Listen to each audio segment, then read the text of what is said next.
بسم الله الرحمن الرحيم. يا أيها الذين آمنوا كتب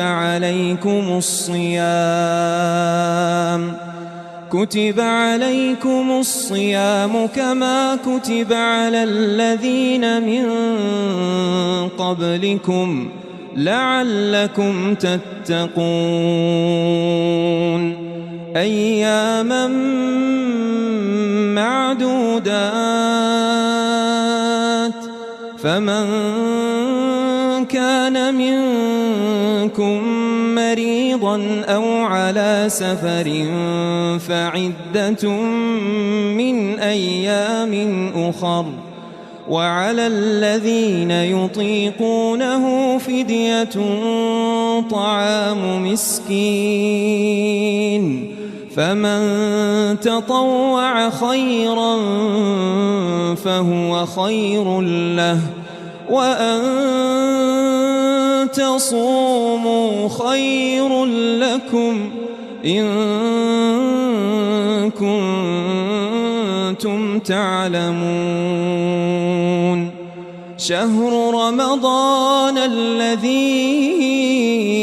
أنزل فيه القرآن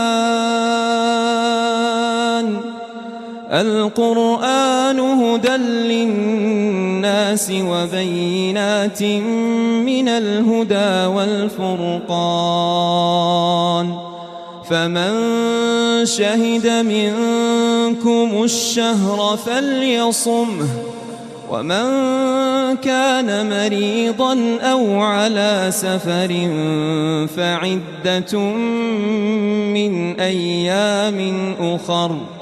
يريد الله بكم اليسر ولا يريد بكم العسر ولتكملوا العدة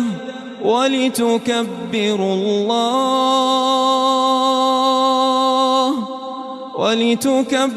الله على ما هداكم ولعلكم تشكرون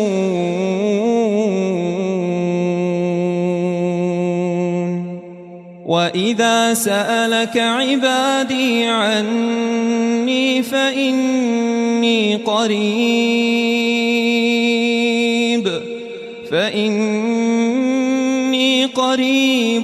أجيب دعوة الداع إذا دعان فليستجيبوا